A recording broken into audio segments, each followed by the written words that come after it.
Welcome back, guys, to the Bear and Scully pod. Stop. Come here, I'll show you this.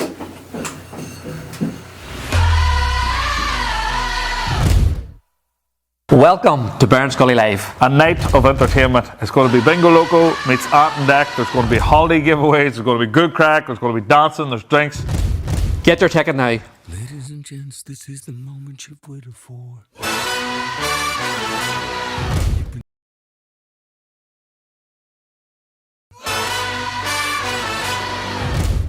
Welcome back, guys, to the Bear and Scully podcast with me, Sean Scullion, aka Scully, O'Mallon, aka the Bear, Aidan, the face for radio behind the scenes, The technical genius. genius that he called himself, which leaves me baffled. and today we are joined with Lee Maria. How are you? Yes, I'm good, guys. Brilliant. Pleasure to have you here. Thank you for having me here. Good. Yeah, thank you. I know it's been a bit of a wait because I've kind of was meant to be here and then I had to sort of reschedule, but yeah, we're here. You're here now. That's the main thing. We're here. We're ready to rock and roll. And the magic of podcast is we were here exactly when we're supposed to be.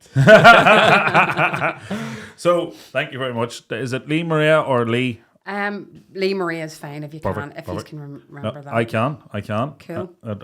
Tia Maria, Leah Maria. Tia Maria is fine. No, I'm only joking. Lee Maria, thank you very much for coming up. We're going to talk about your sister. Mm-hmm. Unfortunately, you've lost your sister now, but we're going to talk about the her life and the misgivings, the things that have happened, and we'll get into that. But before we get into that, we always like to go back to the start, find out a bit about you, your sister, your childhood, where you grew up, and then we'll move on from there. Okay, so Catherine was a baby of our family. We did nickname her Velcro, because she was just my daddy's blue-eyed girl. Like I say, she was the baby, she was the last born, and she was just, honestly, she idolised every rip and turn of my daddy. Where my daddy was, she was, and she just loved him, and vice versa, he loved her too. We grew up in Downpatrick, grew up in a housing estate in Downpatrick, and we had a great life growing up. My mum and dad were amazing parents. We had amazing neighbours, we had amazing friends around us. I've got we've got an older brother, older sister, myself and Catherine, and her being the baby, like, we tortured her, I'm not going to lie, like, we did torture. Like, we used to do crazy things to her, it was terrible. So we used to, like, get her in a blanket and, like, swing her and pretend we were going to let her go onto the sofa, but we used to, like, literally go a wee bit higher, and she used to crash into the wall and stuff. And we used you do. Yeah, as you do. As you do. And then What was the age gap? Between Catherine and I was 3 years. And we used to, like, rob her selection boxes and then stick all of the Turkish delights into her box because it was the one chocolate she hated. Oh God. But a great kid, a lovely child, just a really outgoing, beautiful kid. She really was, like, and yeah, we loved her, we idolised her, like. And growing up, then you have an older brother and sister. What was the age gap between them and Catherine? So probably about 8 years, and then about 6, and then 3. So you were all close enough. We were really close, yeah. We were all really close in age, yeah. And schooling wise, what, you all went to the same school? All 3 girls went to the same school. Yeah, we did indeed. Ironically, actually, I'd just done a massive big thing there with our old secondary school. This is their last year of independent teaching. They're amalgamating next year. Well, this next teaching year. So they are using this last year in memory of Catherine. So they're dedicating this last year to Catherine's memory, which is beautiful. Really, really lovely. Yeah. Really lovely. I devised a project on the back of Catherine's death called Katie's Project, and we'll talk about that a wee bit later on. But on the back of delivering that to the school, to the students in St Mary's, they've now supported the Welcome organisation, who are an organisation I support. So then you were all through the same school, and what about college? Did you go to college or work or? Well, my brother went on to be a chef, a great chef he is too. My older sister went to university, the one and only who went to university. I went on to college, and Catherine didn't. Academically, she wasn't that strong academically. And I suppose based on that sort of comment, that's kind of where it all sort of started to go wrong for Catherine. she had a massive group of friends in school, and they grew up together in the estate that we grew up in. But there was like particularly 5 of them that were really super close. Great crowd of girls they were, and supported each other and helped each other out. And I think for me, I'm able to identify and pinpoint exactly where I believe things started to go a bit wrong for Catherine. And she was 15 and she was in 4th year. And so out of these 5 friends, there was one of those friends who passed away. Nothing suspicious or anything. She just had a health issue that she passed away from. And for me, that's the point in Catherine's life where she started to display something wasn't quite right with Catherine after that. Now, they are friends. They supported each other. They had that peer support. It was fine. The school, helped them where they could with the loss of this really good friend who they'd been. I mean, these girls had been together from their nursery school. We're now in 4th year at this stage, Yeah. So, I suppose taking it back to where I've sort of touched on, her and Daddy were very, very close. That relationship. Catherine started to withdraw. She started to show signs of, she was very suspicious. She was very mistrusting of people, and, she was quite impulsive. She was angry. She was just lashing out. It just wasn't our child. That just wasn't her. And this behaviour just continued and just escalated, and it escalated.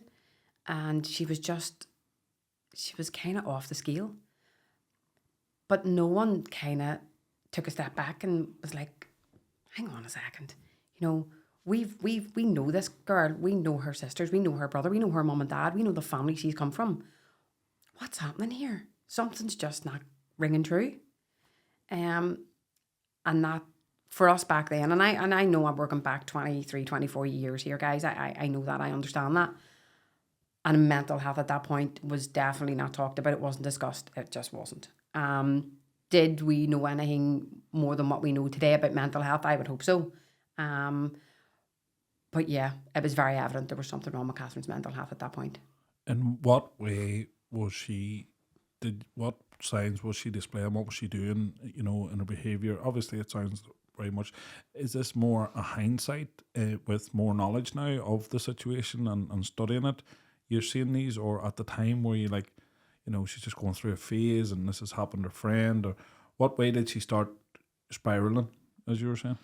Yeah, well, she just was completely like, she'd cut all communication. She didn't want to spend time with us. She isolated herself.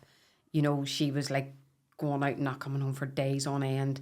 There was police at the door. There was neighbours who are lifelong friends of my parents at the door saying, listen, you need to have a word with Catherine here. She's just completely acting out here, So there was different scenarios where Catherine was causing havoc, and that's what she was doing. She was causing havoc.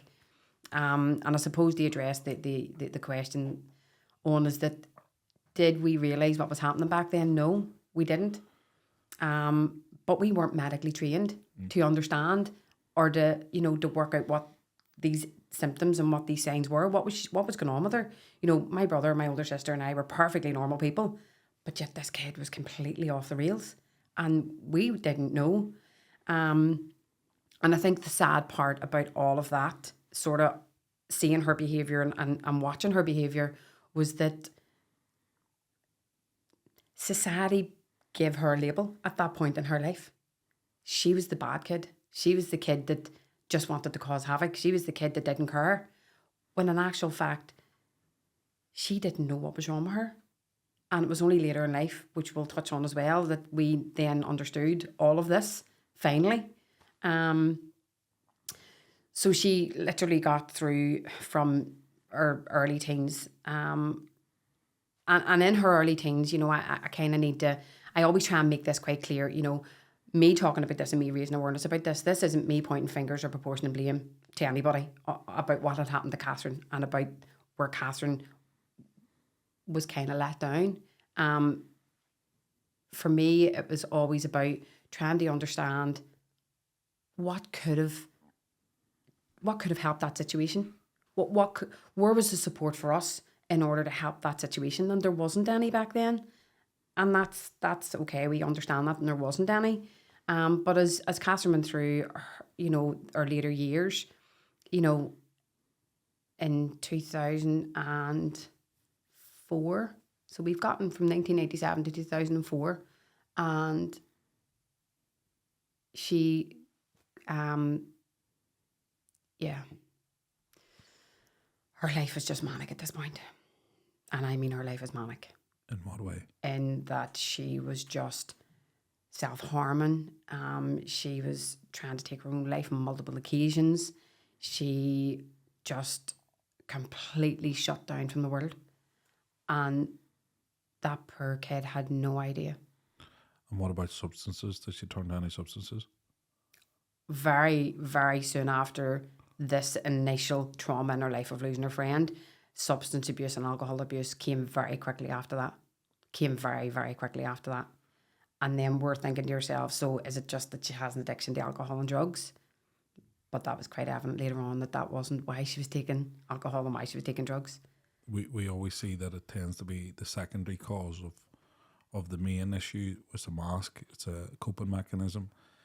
You have said it, and me and Sean are fully aware. We grew up in a different generation than now. People are aware, and children, and even you see children in school now, they're talking about feelings and all. And it was not. We need to paint this picture for anyone listening. There's a massive gulf between 70s and 80s babies and then noughties and 10 babies now in the awareness. And we're talking in hindsight. When I think back of some of the children that I grew up with, I now identify some of them that I was like, they might have had ADHD, and that more explains why they were, and they might have had this.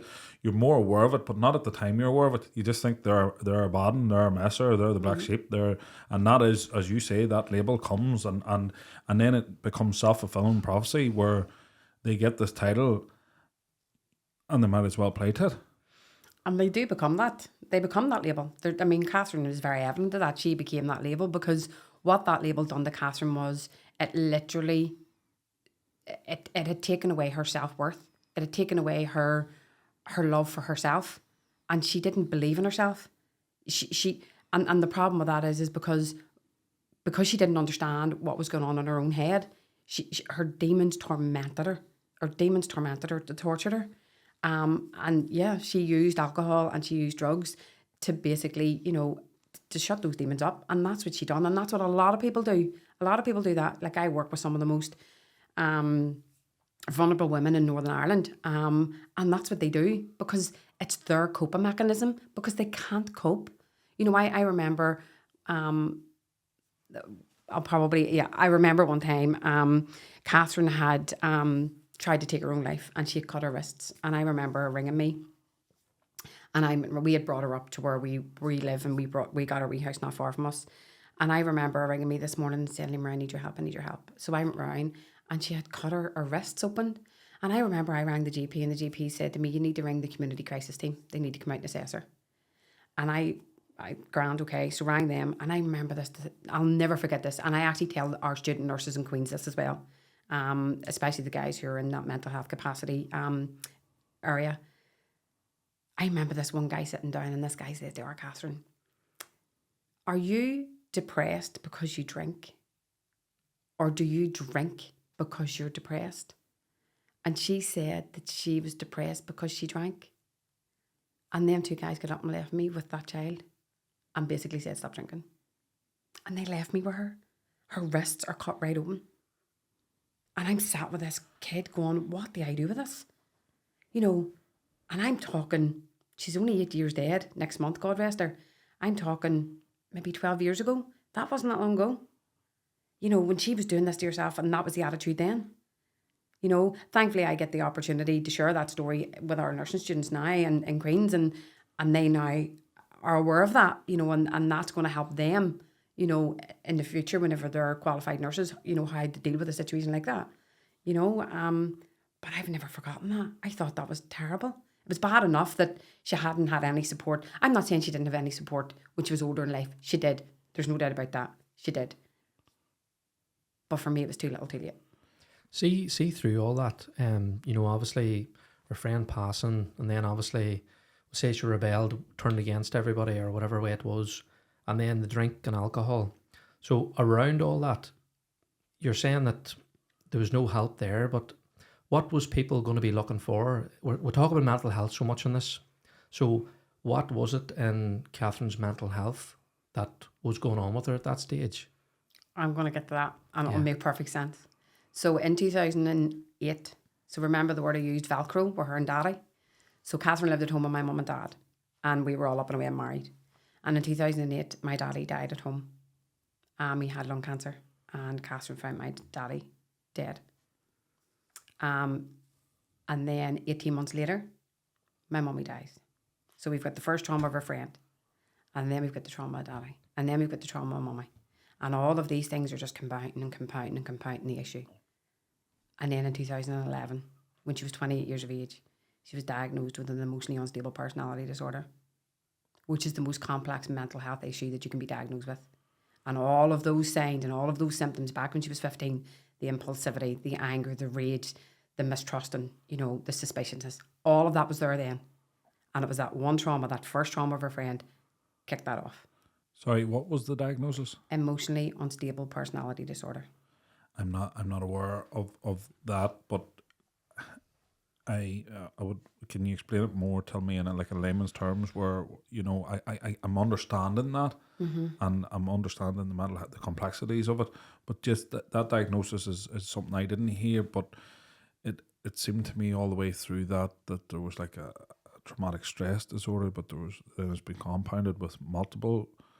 But So you are effectively born with this mental health issue, okay, but it just takes one trigger to right, kick it off. okay, And that is how it all happened at the very early days in Catherine when her little friend died.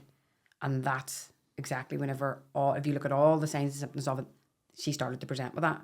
And then every sort of trauma that came after that, it just amplified it and amplified it. And then her behaviour just got, and her addiction, her intake of alcohol and drugs was massive at that point. and tell me, what was the relationship like then? It's very hard to maintain a relationship with somebody like when they're going off like that. What it became of your relationship with your wee sister then? I'm so glad you've asked that question. So what I explain, particularly when I'm working with, some of our most vulnerable women in Northern Ireland, is that there's family members who absolutely have the coping mechanisms and the coping skills to deal with loved ones who are in active addiction through mental health issues. There absolutely are. I am the prime example. However, there's family members that can't. Yep. And they just can't do it. So what they do is they go into fight or flight mode, and they start backing off, and they start backing off, and they start backing off. Okay?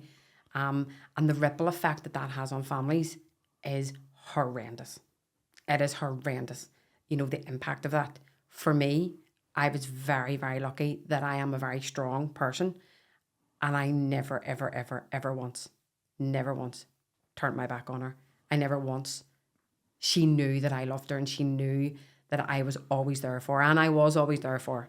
Always. So I think in total, 17 years of my life, I was her care, I was her go-to, I was her support network. I was the one. Tell me, Lee Maria, and that's amazing. And the love and compassion that you have for your wee sister, you still talk about it, that wee girl, and I love that, because what come of her life wasn't her doing it spiraled and she couldn't control it. But there's going to be a lot of people listening here, and not everyone has that level of compassion and that you have. And that's not to say they don't love them. Not at all. Some people detach from people because of self-preservation. They can't watch what's happening to them. They can't help. They're not emotionally built to deal with that. And they bury their head in the sand, or they turn, and they do that not out of they no longer love them. So it's amazing that, and I would get that from the type of person you are. It's amazing that you help, but just some people then that has had a family member that maybe spiraling like this, and they can't do it. And they can't own. And they are not to be judged for that. They go into protection mode. They have got to protect themselves. They perhaps have to protect their own families and their own, partners, and that's fine. And no one should ever judge anybody for that, and for, You But know, is that not hard? Is there not a friction then between an ARC member if you're the one there's a massive burden, and it's a burden, and I don't mean it as in it's a burden and thing, you love her and it's something you're ready to do, but it takes a lot from you. It takes a lot out of the person that's trying to help, because they're getting the lies and they're getting the disappointment, and then when they think they're getting them on the straight and narrow, something else happens, and you're carrying that can on your own. Does that create an inward friction between other siblings that maybe have decided to take a step back? Do you get resentment there? 100%, 100%. You know, I call it the perpetual cycle of Catherine's life. You know, she tried, she couldn't do it. She tried, she couldn't do it. You know, I was very fortunate, guys, that, you know, honestly, they say a woman should marry a man like their daddy, and I did, because my husband is an angel. To put up with like 17 years of my devotion to her, because she was the third person in our marriage, and I have never regretted that, and I knew I would never regret that. And he was very patient, and he loved her. He loved her like I loved her. I'm not saying my older brother didn't love her. My older brother and sister didn't love her. They adored her. They just weren't built to deal with it. And unfortunately, and I say the word unfortunately because it really is unfortunate, and I really want to try and get this point across, is that my older sister is also an alcoholic, and also nearly died 2 years ago in July. And for me and her, and she'll openly admit this, that was down to Paula getting into that protection mode. So she completely walked away. What we found is Paula was so emotionally and mentally struggled with Catherine because she couldn't help her. She just couldn't do nothing for her. And Catherine's crazy behaviour as well. But, you know, part of what happened with Paula in the end was that because she walked away, the guilt that Paula feels for not being there for Catherine and being that support network Paula has very, very much struggled with that. Very much struggled with that. You know, and that's not fair on her. No. Because she's now suffering with her mental health because she had to walk away. And she didn't, you know, I had the nights in the streets with Catherine. I had the mornings in the streets with Catherine. I done all the hospital visits. You know, I got her picked up off the streets. I got her bandaged up and fixed and everything else. You know, I was there at the drop of a hat. And that was okay because I was able to do that. Paula wasn't, you know, and my heart goes out to her because she's now suffering that, and she doesn't, you know, she feels partly responsible because she wasn't able to help her. But I think in relationships like that there comes a point in your life that you have to protect yourself. We've heard from so many different people. Yeah. And whenever you're involved in that there, there's mistrust, there's lies, there's everything. And if you keep getting hurt and hurt and hurt yourself, there comes a point that you're like, I can't take any more of this. Mm-hmm. And I know you were there for her and you always had her back, but stepping back was the right thing for your sister to do. 100%. And I think we need to make that clear, that 100%. As tough as that is to step away, it is the right decision to make for some people, where you were mentally strong and you knew that you had the strength to stay with your sister and look after her and do all that. But I'm sure you had your highs and lows with your sister through all that as well. Definitely. Yeah. Definitely. It wasn't easy. It's a very vicious, unfair cycle. We've seen this when you lose somebody to an addiction, and you did have to step out of that ring. And I made a comment before with a podcast we've done recently. The thing about addictions, sometimes it's like the person's in the room and they're pulling the pin in the grenade, and you have to decide if you're in the room with them or you're out. But it always leaves the guilt then. And it's an unfair whole, because you wanted to help, you weren't equipped to help, and you had to protect yourself, and like, you won't ever have that. Pardon me, you won't ever have that regret. You had 17 years and it's amazing, because I don't think I could be the person like you. I'm not like that. I'm different. I would get to the point where somebody kept doing that to me. I'd be like, fuck this. I've had enough of this, and then it would eat me up afterwards, because should I have done something different? And that's the awful thing about it, Owen. And it just messes so much with your head, like. But we haven't discussed this. So your sister and yourself and your brother, you've lost both parents. You've lost your sister in a very short, like that, and fair play to you. That is, to anyone, it's a living nightmare. That, so like, and to watch the slow unfold, the hardest thing is to watch the person fight that fight inwards. When you're seeing them and they're fighting this and they're the demons they have and they're trying to fight this and they're not winning, it's the slowest car crash. Like it's just like the ripple effect through your family, and I'm sure for your father and your mother before they passed, to watch their baby, like the ripple effect through a family. It's the toll that it still has with your sister up until, and I don't, has she stopped drinking now? Has she? She was 2 years sober in December past. Well, fair play there. Yeah. And I can see you beaming with pride there. But it's always a fight, and as a mental health one. But with that, and how was your parents' relationship with Catherine? You know, I know you were fit to handle her at times, but how was it? You know, if your dad, so hard for a father, if that's the close relationship he's had with his daughter, and to watch her and not be fit to help, and not know how to help, and there'll be so many parents here that are heartbroken and they're watching a child and they're trying, and if love fixed these things, they'd be easy fixed. Absolutely. Because this is what I always said, like if love fixed the problem, all these people would be cured because they're loved, but we're not equipped and we don't know, and it happened then, and there's been misgivings. And there's something I did want to ask you this year. Your sister tried to take her life a few times.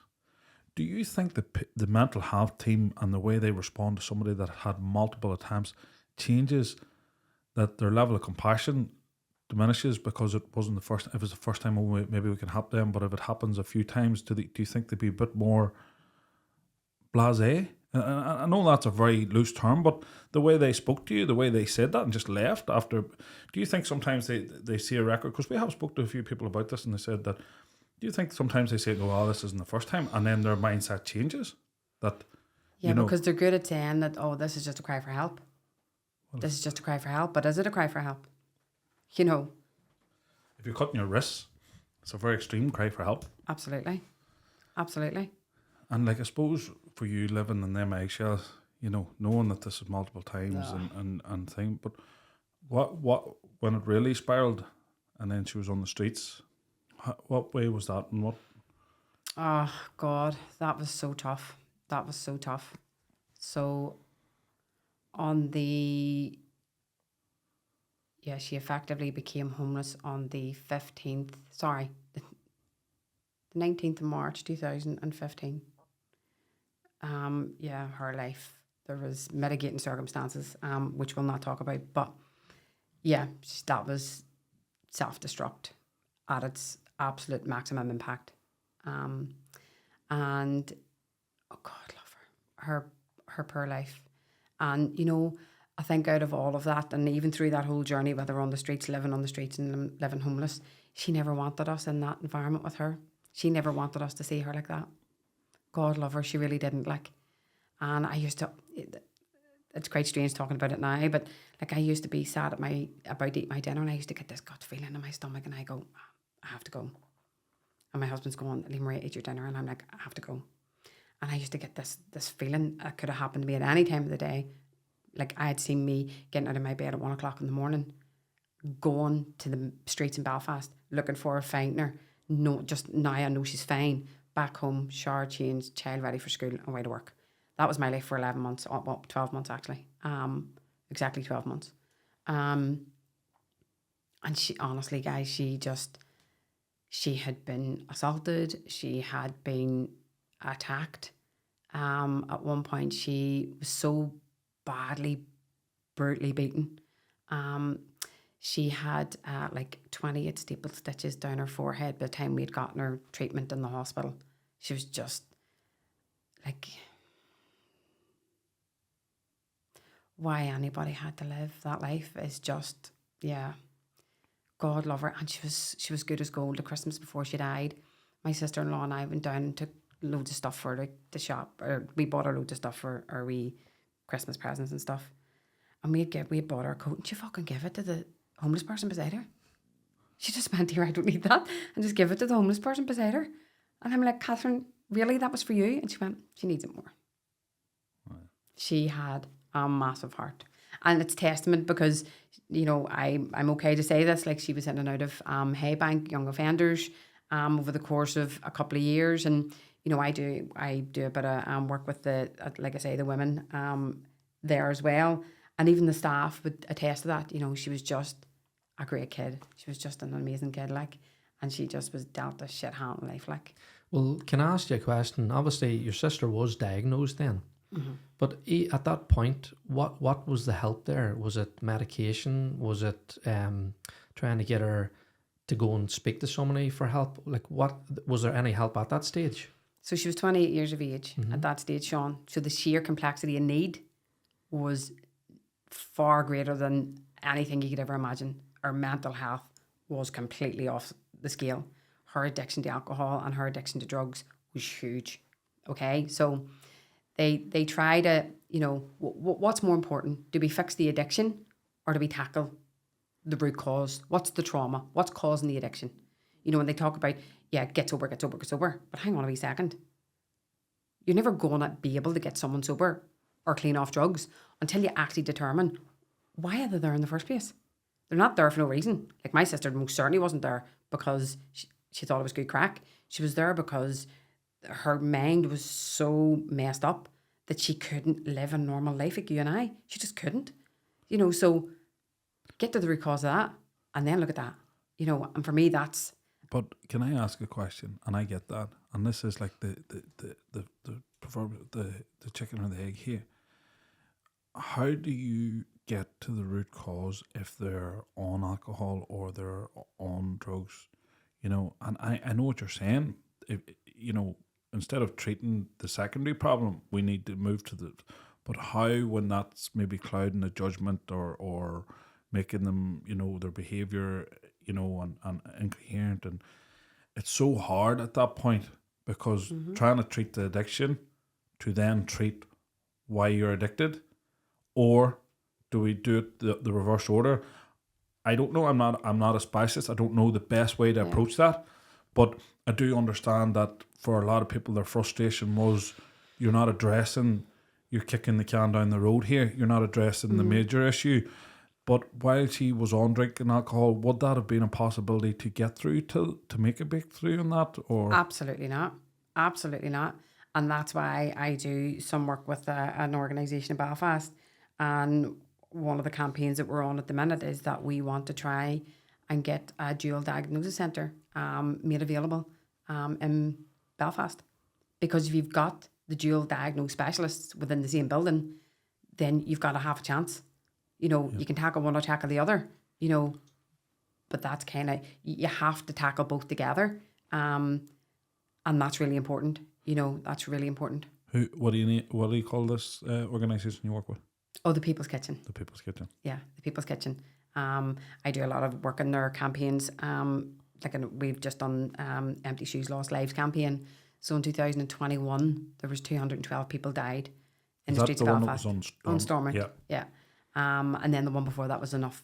It's Enough campaign. It was very powerful, that, because I remember looking at that and just thinking we need to first in this society tackle the stigma of addictions. We've talked about this. People just think if someone's an alcoholic or a drug, they're the scourge of society and they don't want nothing to do. And if you could turn blind, 100% would reckon this. People now people are good hearts, and the majority of people are good hearts, but an overwhelming opinion in homeless people don't realise that the homelessness crisis that's happening now, and it is a crisis because it's getting day by day, but people would far rather move them away to somewhere they can't see and turn a blind eye. And I know that sounds awful, and people will be listening and saying, "Aye," but that this is the way society is, and until we address that the main issues here and how massively underfunded homelessness is in Northern Ireland. I know you have the People's Kitchen and you have Simon Community and you have but every one of them's crying out for help, and with how to sit in government and out any, and they're not getting help. They're not getting financially backed by the government. Sure, they're not. These charities aren't. No. Yeah. No. And like, you know, that's one issue. But when you're going back and forth and your sister's there, and I know this sounds awful, but some people say, you know, I want to try and help them, but they're more at peace now than the life and turmoil they had. That I want, you know, losing a family member, I can't even put that in. But would you want to keep them when this is the turmoil in the life that they have? You know, it you know, when you got that call, the call you're dreading, how did you hear about it? How did you? Do you know, it was always a conversation that Darren and I used to have, and he used to say, you know, what would you ever do if you got that phone call? Because I lived every day of my life with sheer trepidation. I did. I'm not going to lie. You know, whilst she was homeless, but also before that, and I'll never forget it. So I touched on the date that she became homeless, which was the 19th of March 2015. On the 19th of March 2016 was the day she died, exactly a year to the date that she died. And a friend of mine who had been with her, who, like, she'd done like this outreach work for the homeless. She's an amazing girl. And she had been with Catherine the night before, and she had brought her, Catherine loved milk and tomato soup. And don't ask me what that was about. Together? Yeah. So Donna used to bring her milk. I suppose people take cream of tomato anyway. Well, yeah. So, and Donna had brought this to her, and it was actually quite sad later on when we had Catherine's inquest. But Donna had brought her this soup and this milk because that's what she loved. And she had taken a wee drink of it, and then Donna had tucked her in, and she had gone check the rest of the city for other homeless service users, and she was feeding them and stuff. And she'd double back on Catherine, and at the time, what Donna just thought she was like completely out for the count, snoring her little head off. So she tucked her in again and just made her nice and comfy. But unbeknown to Donna, she was actually dying. Because we learnt in Catherine's inquest, I'll go back to getting this phone call the next morning. I get a phone call from Donna at 9 o'clock to say, Lee Maria, the police have asked me for your number. And I was like, okay. So I went into the living room and said to Darren, turn the TV off. I think the police are going to be calling. And the next thing, this unmarked police car just pulled up outside our door. And Darren went, yeah, kiddo, this is the call you have been wanting. And I just knew. I knew in my heart. Sorry. And I opened the front door, and I remember saying to Darren, get the child, because the child was upstairs. And he went and sorted the child out. And it was quite a small policewoman and a big tall policeman. And he was like, I can't say this any other way other than your sister's dead. She was found an hour ago. That was at 10:10, so she died at 9:10. I was actually an off-duty nurse from the Royal and was walking through town. She came off her 8 o'clock shift and was walking through town. And this guy had flagged her, and they tried to save her life and stuff, but that didn't happen. But anyway, that's how we found out Catherine had died. And yeah, that's the trauma of that was really, really tough. Really, really, really tough. Like, my brother and husband had to go and identify her, and oh God, that was a nightmare. But look, and it was only the weekend before. Don't really like to talk about religion, but I was in mass the weekend before, and I was fighting with my mummy and daddy, and I was like, just as you've touched on, begging my mummy and daddy to take her. How cruel can someone's life actually be? You know, to live the life that child was living. You know, and I asked her on many occasions, would you rather live a life of sobriety or live a life on the streets drunk, not knowing where you are, how safe you are? And she said, this life. She, you know, how's that like? We can't compute that, but we don't live our reality either, and the pain and the suffering and not knowing how to compute that in our mind. She didn't know how to. And was there any peace for you? I know that's an awful question, and I don't mean that in that way, but for some people that have lost someone, sometimes they have a level of guilt because they were a bit of peace, because watching someone you love and you've tried everything and you can't see anything that'll save them, watching them live a turmoil and a suffering is as heartbreaking as anything, because where's the light? Where's the change? You pray every day that something will happen and we can change it. But, you know, and that's why I that's when you said that, like, you know, you wanted your mum and daddy to look after that. And it's brave of you to say that, because a lot of people will share that, and there'll be some people won't say that, but you just want them to be at peace at that point. Absolutely. I couldn't find comfort in her death for a long time. But eventually I did. And, you know, it was a bit crazy, because I've went from like 17 years of her care and looking after her and running after her, and then she was gone and I was lost. I was lost for 2 years. I was like, what will I do in my life? You know, I had a really good job at the time, and, you know, I'd worked my way up and I was doing really, really well. And I was just like, no, no. I just need, outside of my four walls, nobody got nothing. For 2 years of my life, I literally just cut the world off. Because I couldn't, isn't this mad, right? So my life revolved around her. I never had a minute when she was alive, but I couldn't function without her. And I don't know if that makes sense. That does. Sometimes I say that and people go, what?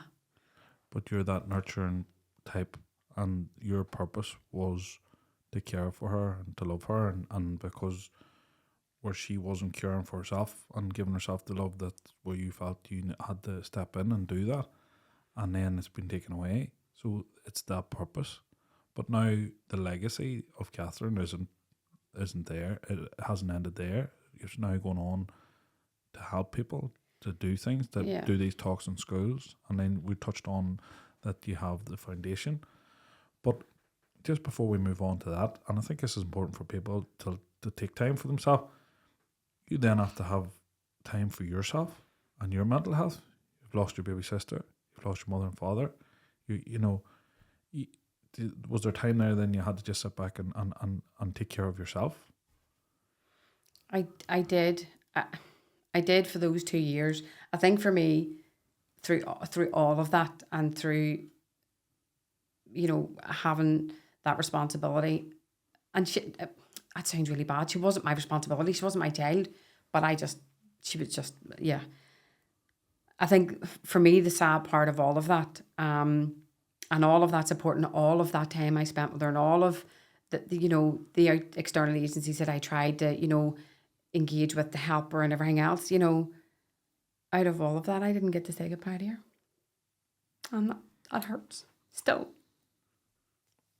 I didn't get to say goodbye. You know, and I think for me, that still gets me. That still hurts. She knows how you loved her, and yeah, everything you gave. There's nothing you should be beating yourself up over. There's many a person that I wouldn't judge, because I'm one of them, would have walked away long ago. So, you know, I think you need to free yourself from that, because you've done more than anybody would do. And what you're going on to do for her, yeah, in her name, you know, it's only a short time. You'll be with her again. It's not you didn't get to say. This is why I always say to people, we tie ourselves down with guilt, we tie ourselves with things, and we know, but she knew you loved her, and she knew what you wanted for her. She did. So you should have no questions for yourself. You should absolutely not, because I'm a lesser person. I couldn't do it. That's the truth. I don't have that level of compassion that you had, you know. So that's why I'm saying it, because I know it. You've done more for her than that. Because if it was me, I don't think I could do that.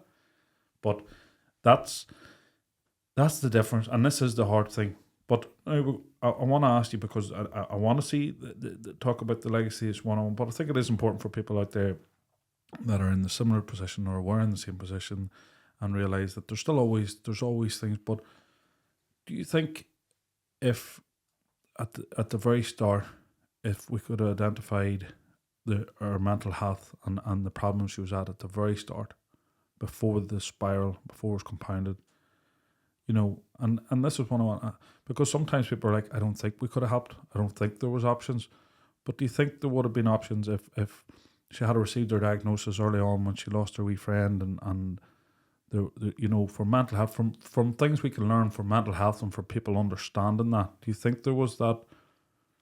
I've said this in front of our politicians while they were active in Stormont. I've sat in a room with Robin Swan and Deirdre Hargey and Naomi Long, them all, and I have been very open and honest.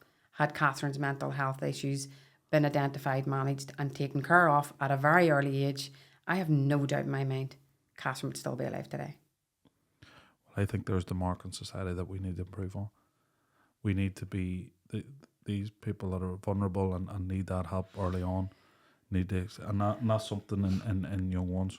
Yeah. Because there's many situations we've had where people are like, I don't know, but there's situations where you've obviously studied in depth the mental health and the complexity of it, and look back, because sometimes when we speak to people, they're very clear in the courses of event, but what this is a hindsight conversation. When we become educated, we then identify things that we didn't identify at the time. So when you see traits and things that you now know to talk about, we were none aware at the time. This was just something, and this was a phase, and then the phase progressed. You know, so sometimes we speak with hindsight and we identify things, but it wasn't always as clear as that.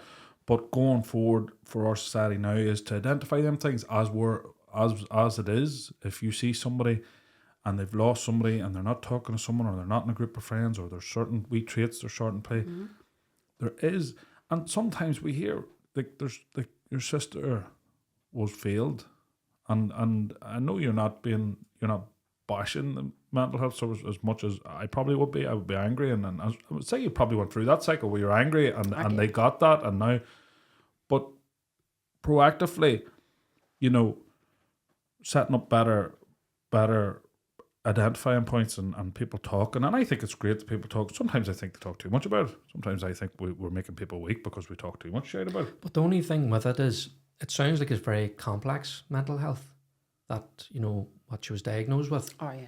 Is it hard to give a diagnosis on it though? Do you know what I mean? Well, for me that's really simple. They were able to diagnose her when she was age 28. Yeah. Why not diagnose her at age 15?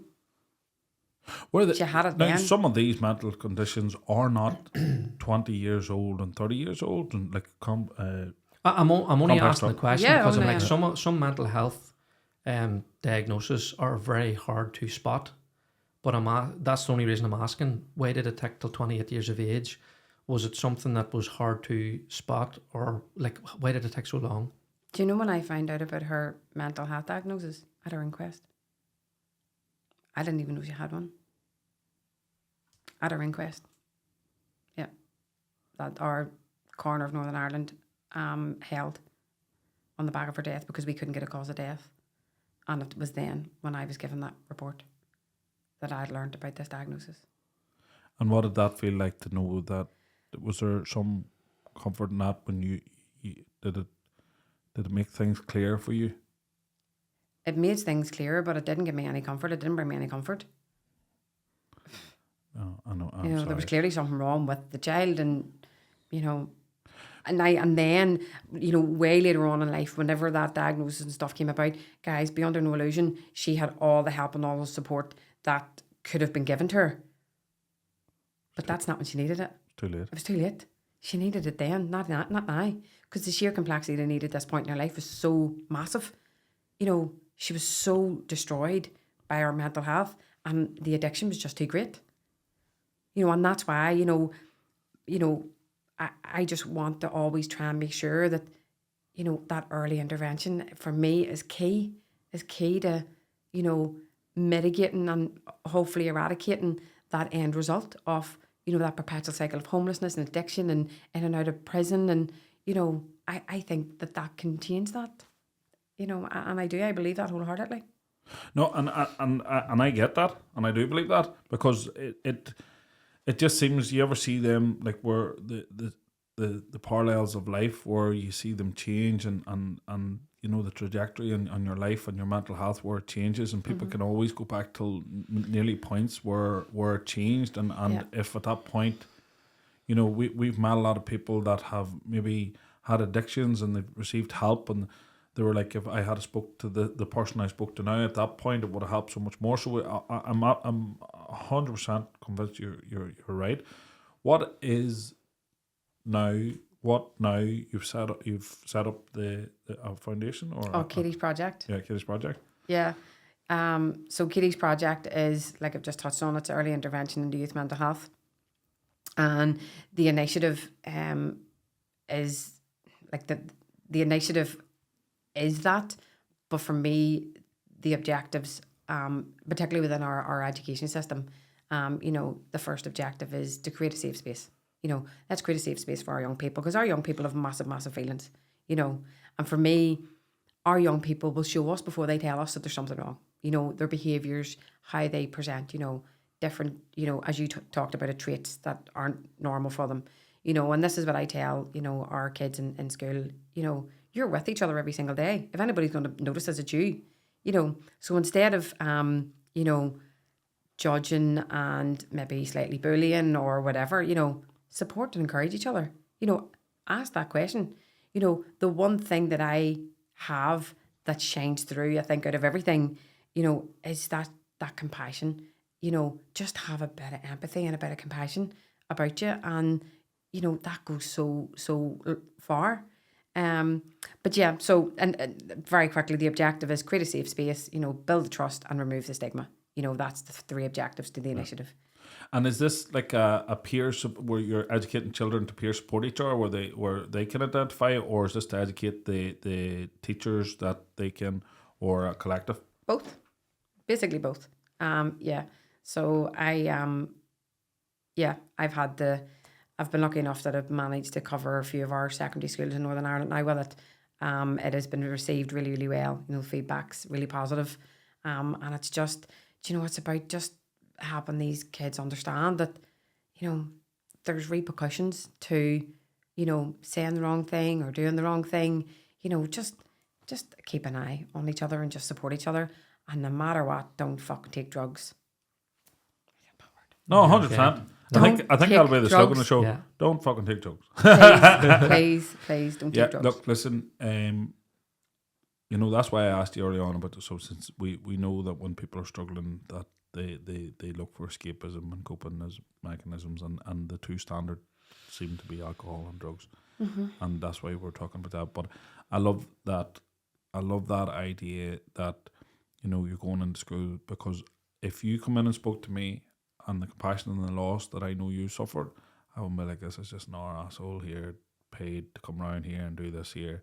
I know. When you're speaking from that place, I think you and I think it's beautiful that the legacy will be, there might be one friend turned to another friend, and just get them to talk and change the trajectory. So it's not like Catherine's, it's not going to drop, they're going to talk at that point, and that legacy is going to be that her death wasn't, in vain. There's going to be people from this that, you'll never know about it. Not at all. And you'll never know, but they'll know.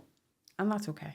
Yeah, and I think that's lovely, and I think it's a very selfless thing. I think I like that. I like the fact that for me, if you came in when I was young, I could relate to that. The pain you've suffered, someone talking real life, and I think that more schools should be open to having that. And I always juggle. I always say we have to look after kids and teach them mental health, but sometimes we need to tighten them up too, because they're getting softer and softer as they go. But if that is the world we are, and they are getting softer, then that means we need to be more gentler, because there's going to be more children that are going to struggle, and it's becoming clear that there's more children struggling. Yeah. And especially at home, we tend to do this. We brush it away and we hide away from it before it becomes too much of a monster we can address. Like I said that to you, going through a phase, that's something we use a lot. People say in terms, it's not really such a thing as a phase. People don't go through, if something's happening, there's a reason, there's a motive, there's a consequence. Cause, yeah. So if people are listening, and young ones, and they think, oh, they're only going through, maybe talk to them or get them to talk to somebody that they trust. One thing we always find with people, that they've always said, it doesn't matter who it is you talk to, as long as you find someone you trust. somebody that you and just share that half that problem, get it out.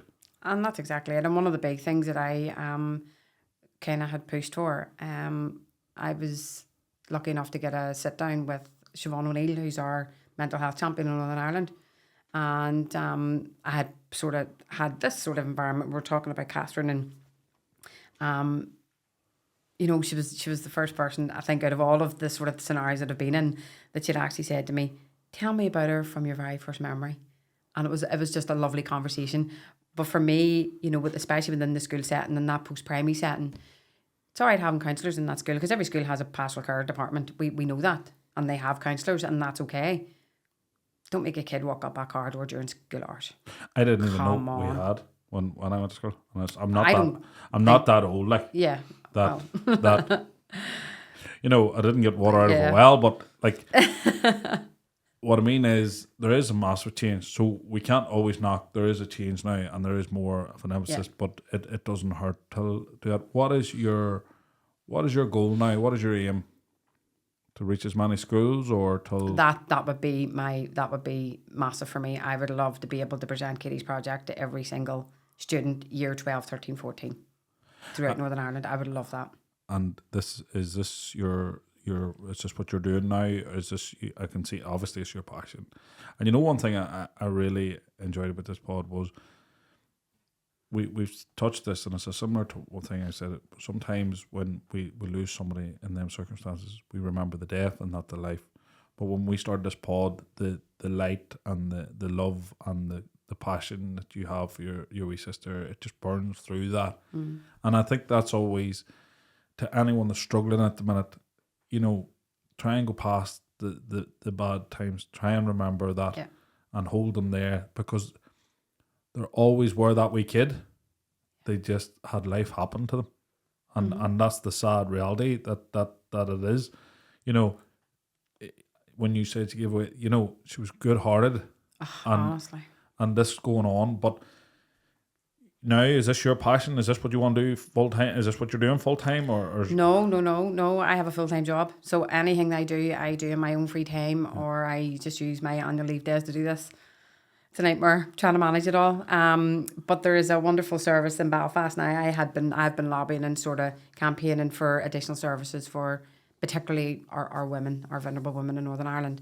So on the 19th of March this year, next month, which is Catherine's anniversary, there's a new women's service that opened, but we will be opened a year come March, and it's named in memory of Catherine. Oh, amazing. It's fantastic, honestly. It's just fantastic.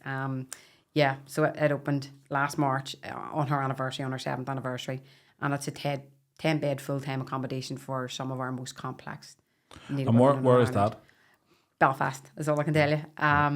But it's such a fabulous service. It's, you know, its ethos is that it's trauma-informed support, and that word trauma, you know, as we all know.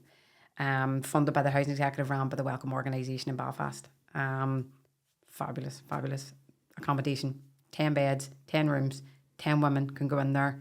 That's their home for a maximum of 24 months. And the whole purpose of it is to help these women into that next step of independent living once they're not homeless anymore. That's brilliant. It's fab. That is brilliant. And to have that in your sisters. But I hope there's so much more to come, So because, do I. you know, it's amazing. But what Northern Ireland is doing at the minute for their homeless is a finger in the dam. There's so much more needed done by our government here till not just fix the immediate problem, to address it.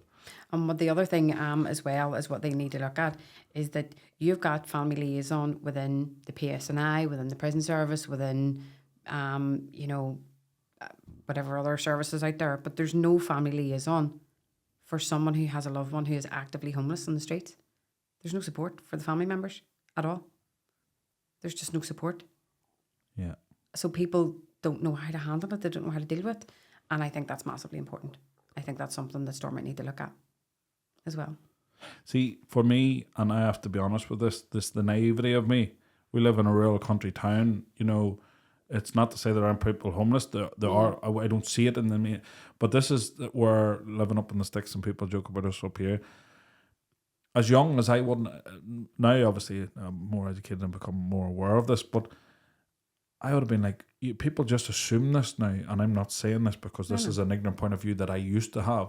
I'd have been like, well, if they have family, why can't they? And now I know that's not raising you because that's a very ignorant, and I'm coming from, I've obviously educated myself and things, but there's so many people out there that would share my old mentality, and I'm like, that's not the case. I've had those people literally all over the top of me for the exact same reasons. You could have took her home. Oh, really? Could I have taken her home? Right.